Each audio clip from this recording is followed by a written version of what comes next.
Hey, welcome back to Drinking It In. I am your host, Chris Casara. We are here to help you know more and drink better. And here in today's episode, I want to talk to wine producers and people who are serving wines and see if we can get people to change their narrative on how they're talking to people and talk to customers of today a little differently. I think I just did a video, or I posted somewhat recently. I'll link it up here. An article in Decanter that wine consumption is at a 27-year low, and I think there are a lot of reasons for that. But I think one thing I wanted to really focus on today is that wine is such a complex subject, and there are so many ways in which you can go deep.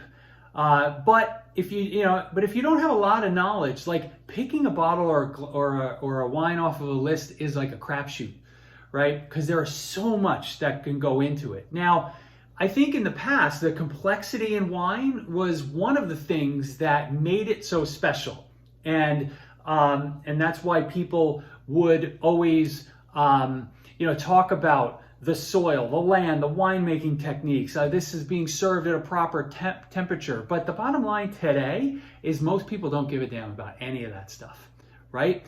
They want something that is good. They don't have to think about, something that's easy to choose, and just more of a fun, delicious experience. Do you need a food pairing? Do you need a food pairing? No.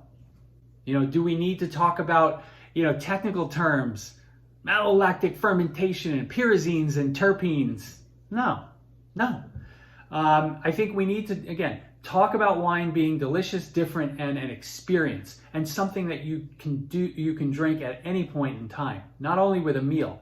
So, I think if you think about why Prosecco became so popular, it's because, it's simple, right? It's easy for people to understand.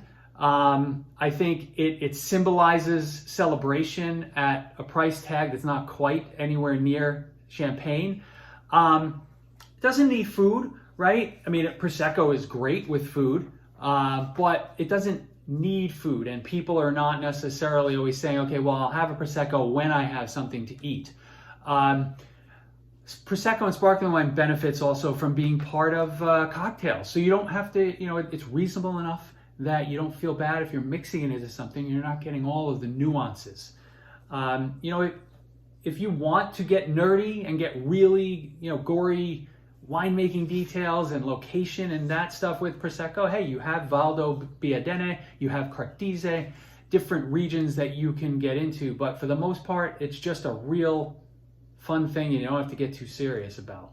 I'm kind of searching for some of these wines that I think can bridge the gap between people who don't drink wine at all and people who are, have a lot of knowledge about the really complex subject. Meet them somewhere in the middle and say, okay, this wine is something that you need to explore because it's, again, delicious, different, and it's a fun experience. I think Sauvignon Blanc is kind of already there, but you can see where I'm going.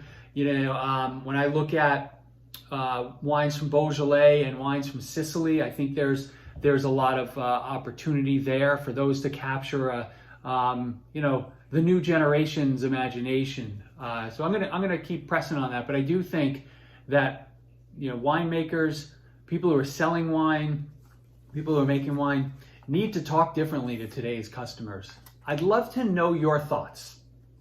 Number one, do you think everything's okay in the current system? Is the complexity great and something that should be continued to be stressed? Or do you think some changes should be made? And what do you think? What do you think in terms of how we should be talking to customers?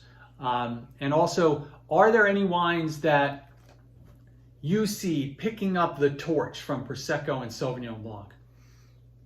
The next ones that are going to sweep the nation. Let me know. I'll see you soon.